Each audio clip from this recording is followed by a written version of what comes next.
What up, YouTube? Welcome back to the channel, and as always, thank y'all very much for tuning in. Really appreciate each and every one of you. We had ourselves a wild San Diego for round 2 of AMA Supercross and the Super Motocross World Championship last weekend. It was epic, so for today's video, just like last weekend, we're going to do a little review from some of the incidents that went down at the race. We'll start with Degan's takedown of Max Anstie in the 250 main event. Wild to see that out of a teammate this early in the season, but was it too dirty? Was it even dirty at all? Then we got another takedown move in the contract as we had Sexton take down Webb. We'll break that down as well. Then we had an insane save from Hymas. He may need some new pants, but at least he doesn't need any x-rays. Then we have Sexton with a wild T-bone stake in practice on Mitchell Harrison. Total accidental national. Another uncharacteristic move from Webb in the heat race for the second week in a row as he slams into somebody and goes down. And then last but not least, I want to show you guys a sick clip I had through this whoop section. We had 3 different lines on one straightaway, so it was pretty badass. But before we get into all that stuff, you guys know the deal. Got to give a huge thank you to my channel sponsors. They're the reason we can make this trip out here. Huge thank you to ASV Inventions, home of the Unbreakable Lever, Sirius Studio, who has some sweet merch worn by myself, Trey Kennard, and other people that are way more of a legend than me, and the DesignLabCo.com. They've got some great designs in their lab at their co, and if you have any graphic needs, they can take care of you. And can't forget about my newest channel sponsor. Huge thank you to Simplify. They're an automatic booking and payment system for solo entrepreneurs. Whether you're a moto coach or hell, whatever you are, it'll definitely make your life a lot easier and your business a whole lot more efficient. And in regards to all these awesome companies supporting the channel, if you guys buy from them, a small portion of the sale goes to me. So if you guys support them, you are literally supporting me. I have all my links and discount codes in the video description, and I really hope you guys enjoy today's video. Alright, to start off today's breakdown, we quite literally have no choice but to get fired up with the biggest talking point of the weekend, which was the Max Anstie Degan incident in the 250 main event. Definitely a little bit crazy to see that at round 2 of a 10-round series, and even crazier to see it with some teammate-on-teammate crime, but we've seen it before. It's definitely not the first time, but let's get into this time. This whole deal started to get set up 2 rhythm sections before it actually happened, as we have this triple single here. Degan pushes through a little bit more, jumps a little bit deeper on the second triple, and right about here with this angle he's drawn, it looks like he's getting ready to send Anstie straight to Slambodia. If I didn't know any better, I would think this was Vince Freezy on any day that ends with Y. But he jumps in there, shows him a wheel, almost goes for the tib-fib break, but stops just short of it, lets him know he's there, and then they're almost side by side down the rhythm section. But once again, in this rhythm section, you can see just a little bit more intensity out of Degan as he scrubs that first triple, almost jumps into Max Anstie on the second triple, and he has to back out of it a little bit. But when he does back out of it, that's where he starts to set this pass up as he jumps that last double a little bit from right to left towards the outside. He does that so he can cut back under Max Anstie as Max is taking the natural line, flowing through the corner and drifting a little bit to the outside. And at this point, Anstie knows he's there. I'm sure he saw the front fender in that previous pass attempt, and I know he can hear the valve floats, so he's going defensive, trying not to leave the door open. But right here, the pass continues to get set up as Anstie goes inside and has to go roll double while Degan went outside, cut back under a little bit, and he's going to get the premier line to go double triple. That's going to give him not only the track position to be on the inside and block Anstie in the next corner, but it's also going to give him way more momentum doing that section in 2 hops rather than 3. So at this point, all the steps are in place. Degan's got this pass set up as he's going to sit into this triple. Anstie's doubling out, looks over and sees it coming. He's a veteran. He knows the deal. It's not like it's his first rodeo, and he tries to pull out of the way, but it's still not enough. And don't get me wrong, like, it definitely wasn't a blatant T-bone or anything crazy like that. I've seen way worse moves before, but when we slow down my angle, I'll show you guys why I think this is pretty dang greasy. Like we talked about, Degan had the better line than Anstie with the 2-3 rather than the 1-2-2. And if you see right here, Degan so easily has the pass made. Anstie's pulling out of the way. He pretty much is giving it to him, and it looks like Degan can just take the inside and go on his merry way, right? Nah, that's not in Danger's contract. Instead, we're going to land, turn a little bit to the right, even though we're heading into a left-handed corner. Now, I don't really see anything wrong with this part of the move, because when you're dealing with a veteran like Max Anstie, you know he's a dog, you know he's got that racecraft, and it's pretty likely that somebody like Max Anstie could very easily just break, cut back down under Degan, and start giving him a challenge for the next several corners, maybe even the rest of the race. So at first here, all I thought Hayden was really doing was just blocking the cut down option for Max Anstie and just trying to make sure the pass stuck. But here's where the grease enters the chat. Rather than just blocking off the line and making sure he can't cut down, he uses the back brake to slide the rear end right into the front end of Max Anstie. An unbelievably calculated move. And right about here, Fish and Chips knows he got the shaft because he's at the top of the berm. Degan just clipped his front wheel, and he's pretty much got nothing else left to do but tuck the front end and crash down the berm. And what do you know? That's exactly what happened. Anstie's front end taken right out from under him. He hits the deck. Deegan gets off scot-free, and he has the rest of the moto to just bark by himself, while Anstie's got to pick himself up off the deck and just try to fight back into the top 5. And opinions seem to be so divided on this one, whether it was dirty, whether it was just racing, whether Deegan's a POS, or whether Anstie's just a sandbagger and needs to get out of the class.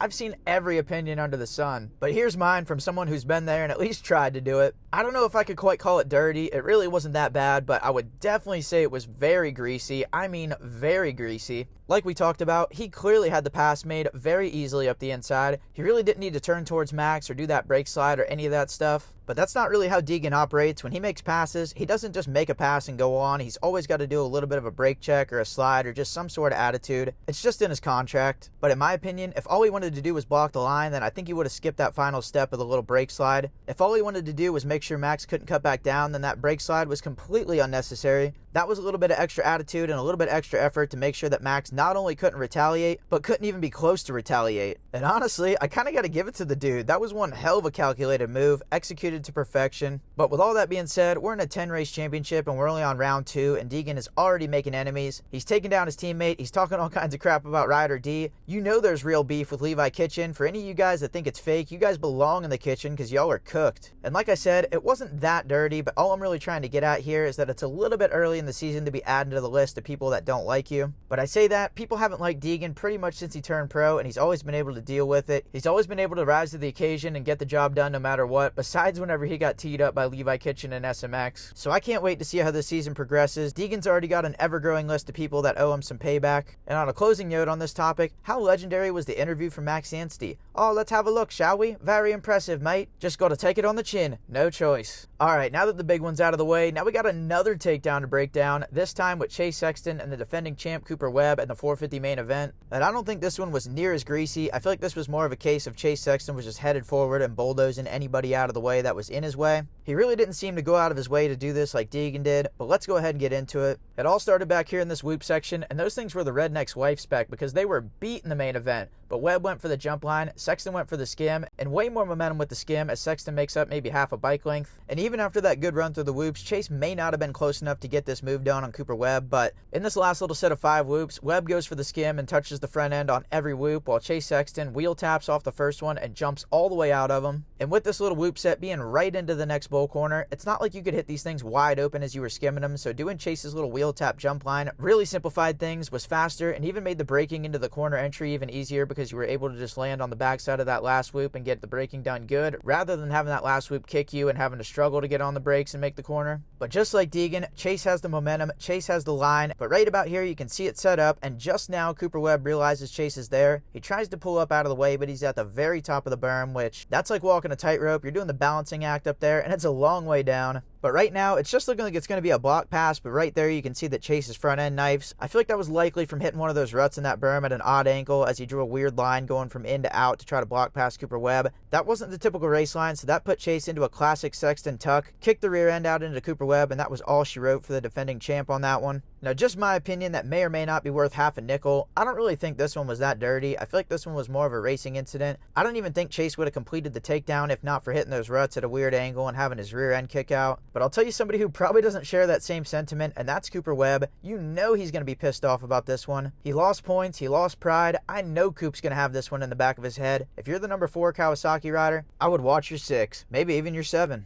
Next up, holy sketchier than kindergarten artwork. We had a massive trip to Indonesia out of Chance Hymas. No idea how he got out of this one. Maybe one of the most skilled moves of the night to not whiskey throttle into the next lane and into the crowd. Just kidding, the crowd was way far away, but let's break this thing down. I'm thinking this one starts right in the corner before as Chance goes to the top of the berm. Michael Mosiman shows him a wheel as they were battling for a podium spot. And Mosiman didn't do anything wrong. He really didn't even force it in there like at all, but he did just enough to show Chance a wheel and maybe get his mind off a seat bounce in this next 353, which was a very big yacht for the 250 riders. I think that minor lapse in concentration from seeing Mosiman show him a wheel was just enough to make him not quite on point when he was seat bouncing this triple in. And with these short transitions that a lot of these triples in San Diego had, there's a very specific way you got to sit into these things, and I have no experience with that way because I didn't ever do it right. I used to go to Indonesia and get bucked like a Bronco on these 3 ends when I tried Supercross. Key word is try, but on this one, Chance is sitting just a little bit far back on this face, which is going to give him just a little bit of extra rebound, some rebound that he didn't want, and that's what's going to start to throw him into Indonesia immediately after he took off with the face of that triple. And right as he took off, Chance knew he was about to be in trouble. You can see here he's about to put his testes on the bar pad. And what he does next not only saved his life and saved his ass, but I cannot believe he had the presence of mind to do this mid-race. Just in the nick of time, Chance hits us with not one,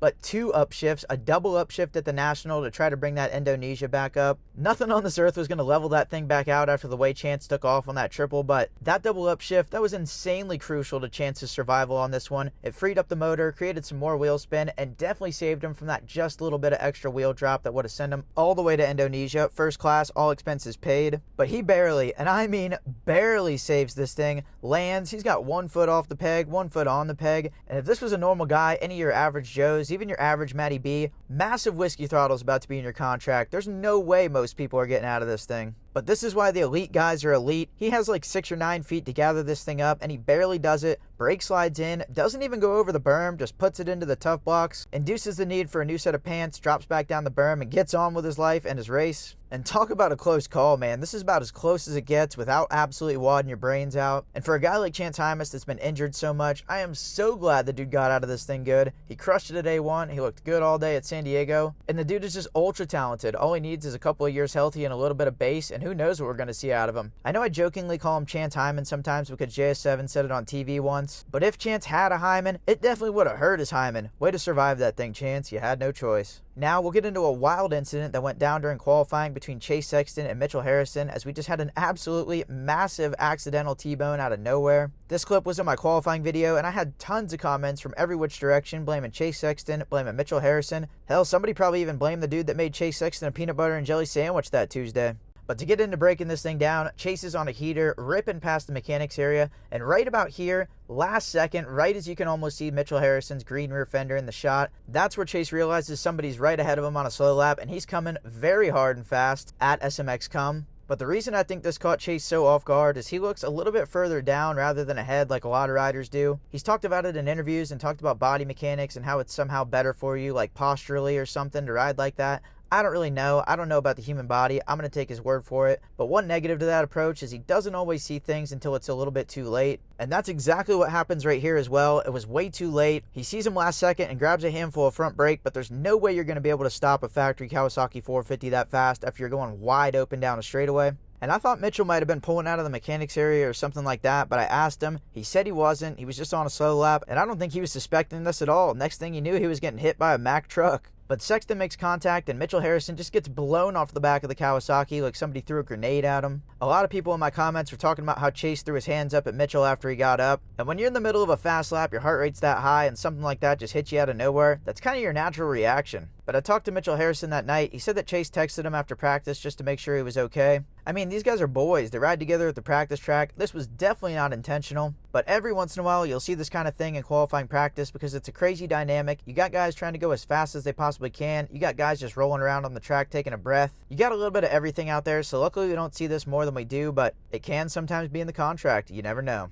Now we'll get into our last incident to break down for today, and another very uncharacteristic move for Cooper Webb on lap 1 of the first 450 heat race. Another accidental slam, another untimely crash, and definitely not the start of the season that Cooper Webb's been looking for. But this was a massive deja vu national. Just like Anaheim 1, he comes in way too hot. And Coop's not a total idiot. He knows how to race. I'm sure he thought that the 45 right in front of him on the Suzuki, Colt Nachos, was going to go to the outside berm in this next corner. And maybe Colt switched his line to inside last minute. Maybe he was going there the whole time. I don't know. But Colt was going inside, and Coop didn't expect it. And right about here, I'm sure Coop's thinking, here we go again. You can see he's got the throttle wide open. He's got the clutch in, and he's just letting those Star Yamaha 450 revs bang. And Coop does that all the time as a bit of an intimidation technique, but just like last weekend with AP, him and Colt Nichols are boys. He's not just trying to go in and T-bone stake him, so he's giving him a little warning, giving him the revs, saying, yo, I'm coming in hot, way too hot. But right about here, he realizes it's way too late, and he tries to lean into it. He's almost dragging bars on the tough block, but he came in way too fast, bounced off of Colt Nichols, and ended up going for the ACL to tip over combo. And I thought it was crazy enough seeing Cooper Webb do this to Aaron Plessinger last weekend to day one, but I never thought I'd live in a world where I see Cooper Webb make a mistake like this 2 weekends in a row. The dude is so race savvy, he's got such good racecraft, he's so strong mentally, and you usually don't see him making mistakes like this. That's usually his strong point. But he was way back on the start, which is a place he's definitely not used to racing. When you're back in the pack, guys are going everywhere, people are way more erratic than they are in the top 3, top 5, which is where he's used to racing. So being back in the pack during a heat race is actually a rare place where Cooper Webb doesn't really have any experience. But now that he's done it twice, I think I might have to bet my house that I rent that he won't do it again, because if Coop goes for a hat trick on this thing, then we might have to unzip the costume and see who's really there, because that ain't the real Cooper Webb. But this is the West Coast. Coop never starts out too hot on the West Coast. He's an East Coast guy, born and bred, so give him those ruts, jump loops, and corners where he can turn down in, and he'll be a factor before we know it. But I'm telling you guys right now, do not write Cooper Webb off. Y'all should know better. Last clip for the day. This isn't as much of a breakdown as much as I just wanted to show you guys how cool I thought this whoop section with the jump in the middle of it was. I saw some people in my comment section saying it was one line, and I wonder how they're feeling right about now, because we got 3 guys that all did 3 separate lines all in the same lap right through there. Super badasses. The whoops are typically separators, but they usually don't have this many lines in them. We got Max Miller at the front on the Kawasaki. He jumps through the whoops and then does the table to single out. We got Malcolm Stewart on the far left, skimming the whoops to the table to single out. And then there's Justin Cooper on the far right, jumps the whoops and then does the step on, step off. Loses a little bit of time at the beginning, but then uses the momentum from getting on top of that tabletop to rip through the last set of those whoops and actually gets the pass down on both of those guys by the time he gets to the corner. And I wish I could possibly find the words to explain to you guys how beyond mental this line from Justin Cooper was by getting the step on, step off in the whoops. If you haven't seen my post-race track walk video, definitely check it out, because Justin Cooper was jumping off of like a 6 or 9 inch curb and getting right on top of that tabletop. Such an elite line, and I know a lot of people have had a lot to say about Justin Cooper and his whoop jumping and about how it's holding him back and it's slow, but in this case, jumping the whoops was badass. I would say shout out to J. Coop for innovating here, but I do believe Levi Kitchen was the first person to jump it. There were a handful of guys that did it. I really wish I had a clip of how Prado did it, because it was beyond mind-boggling.